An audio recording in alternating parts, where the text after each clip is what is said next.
Space News 70. Hello, thank you for being here with me once more. I hope you are very well today. This is Marie, with another edition of Space News. Welcome to my channel. This information can be seen as science fiction, or as the viewer sees best, and I post it for entertainment purposes only. Still, I take my information very seriously, and for whoever has eyes to see. I am writing this on the morning of March 21st, 2025.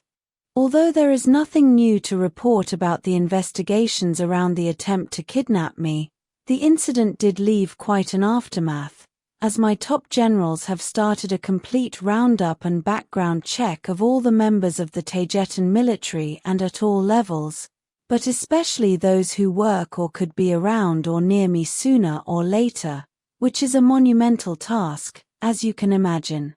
My three top generals right now are Goriel of the starship Alcyone, who is also my defense minister, or Secretary of Defense, for Americans, Kaal'el of the starship Asterope, and Sergel of the starship Atlas. As a reminder, all three starships mentioned above are highly capable Alcyone-class dreadnought battleships, which with the other ships of their class represent part of the main backbone of the Taygetan fleet. Right now the starship Atlas is the most powerful Taygetan dreadnought battleship ever, and will remain so until the new starship Aldebaran is finished, crewed and placed into active service. Addressing some concerns that got to me from some of you about Goriel's post as my defense minister, that does not mean that he is now relegated to a position where he is only behind a desk, pushing pencils, as the saying goes. He is more active than ever, moving and administering all the Taygetan military from his starship in Earth's orbit, the same way I fulfill my role as the Taygetan queen from here as well. No one has confessed directly that it actually was a kidnapping attempt against me. Still, as you may have seen in my recent video about it, everything points out that indeed it was so.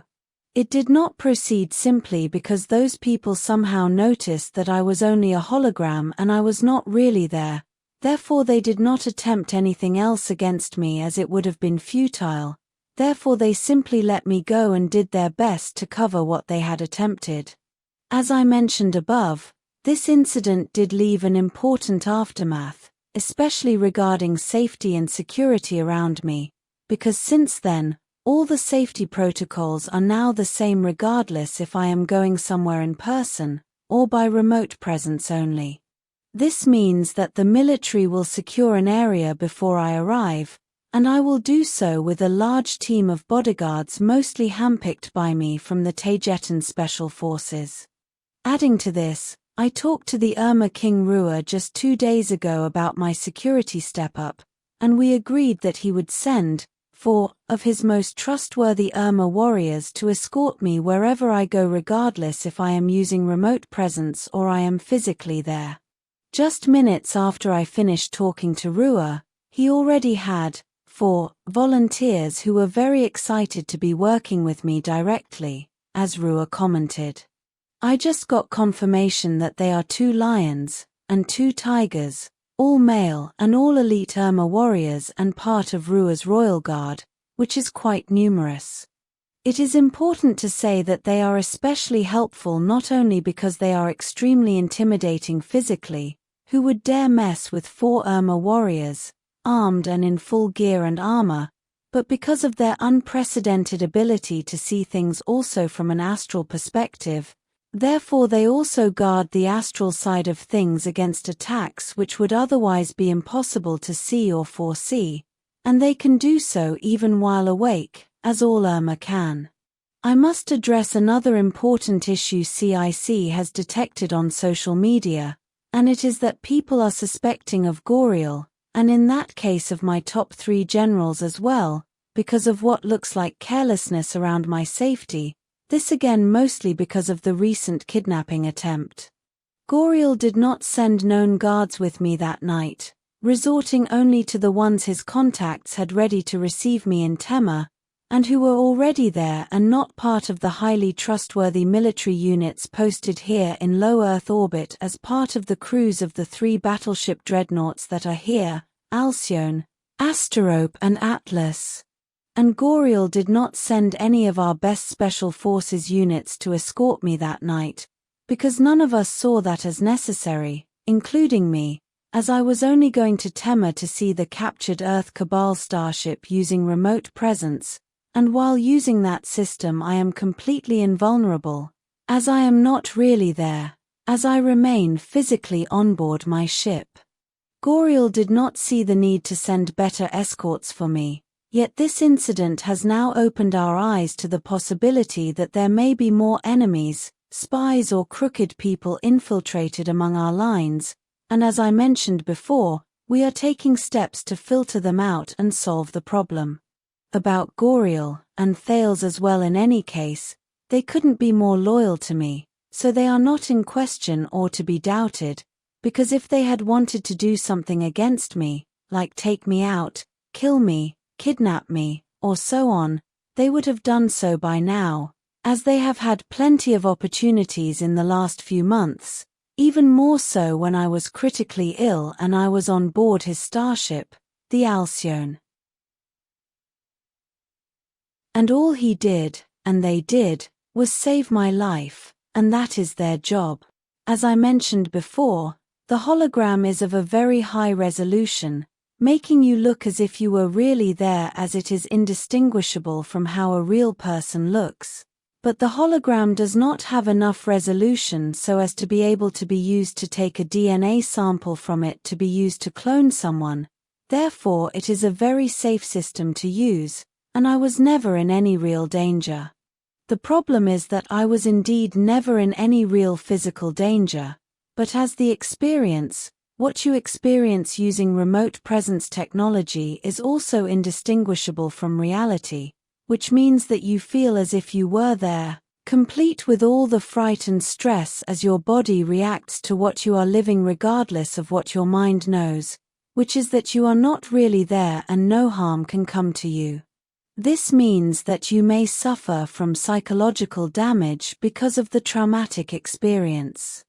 In my case, I remained cool and in control of my emotions during the incident, talking to those people calmly even knowing that they had evil intentions towards me.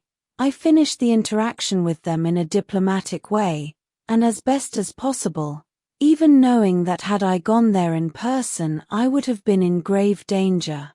The problem is that after the incident I did feel vulnerable, and a little paranoid, not knowing who to trust, accentuating my need to be alone in my room and with my things, where I feel I have the most control over my surroundings. This even though I don't scare easily. This is why the safety protocols around me are now the same regardless if I am really there or only using remote presence. Moving on to the next piece of news, regarding the Urmah cats again. The Alphratans from Alpha Centauri have been following my fleet again at an annoying distance, not close enough for us to justify reacting against them directly, and not far enough for our comfort, and they are doing so not only with small Black Knight-class fighter ships, as this last time they were there following us with a medium-size corvette, or light warship. They position themselves at that exact annoying distance behind us and above, in a position that would be perfect for attacking our fleet. Of course, they have little to no chance against our fleet, which includes 3 Alcyone-class dreadnought battleships, 2 Sardaklea-class heavy cruiser yachts, 2 Hyades-class destroyers and a large service vessel, the Saskatchewan. I am using human terms as I have no others, just noting. But that is not the point. What is that the Alphratans are doing this deliberately to annoy us Taygetans, because should we react to their provocations, we would be the hostile intolerant ones, and they wouldn't be the disrespectful transgressors. They would become innocent victims of the belligerent Taygetans. And this may be used against us in some Galactic Federation inquiry. 3 days ago, the Alfreton corvette was there again following us at that exact annoying position and distance, and as we had decided, we chose to ignore it unless it did something else which required our intervention, but we were going about our business while keeping an eye on it. Then suddenly the huge Urmah dreadnought battleship, Claw 44, jumped out of hyperspace right behind the Alfreton corvette and at an extremely close range of only about a quarter mile, and that is very close in space and for such large starships. While slowly moving towards the Alfreton starship, its Urmah captain ordered them to move away, using very harsh words. The Alfreton corvette moved away immediately and at high speed, as they did not have any choice because if they had stayed there any longer the huge Urmah Claw 44 would have run them over. After that incident, the starship Claw 44 returned to its usual post escorting the Urmah flagship, Avian 1, which is in a slightly higher orbit than ours. Jumping into hyperspace, and even worse, exiting from hyperspace close to Earth, or any other inhabited planet, is a strong violation of Galactic Federation space law and protocol, as it can be very dangerous for other parked starships, and doing so is also seen as rude and disrespectful. So the Galactic Federation sent the Urmah cats a complaint and a warning, which they answered with only one strong curse word that indicates that they do not care what the Federation thinks about them, that they will not comply with any demand and that they should go jump into a lake. The Galactic Federation sent them that message in the Andromedan language, which is the most widely used verbal telepathic language in that organization, and its protocol also dictates that it must be used for all official matters. The Urmah cats answered them with that single very strong curse word, in plain Spanish. That is something I love about the Urmah. They are cats and they do as they please, not caring what others think about them or their actions.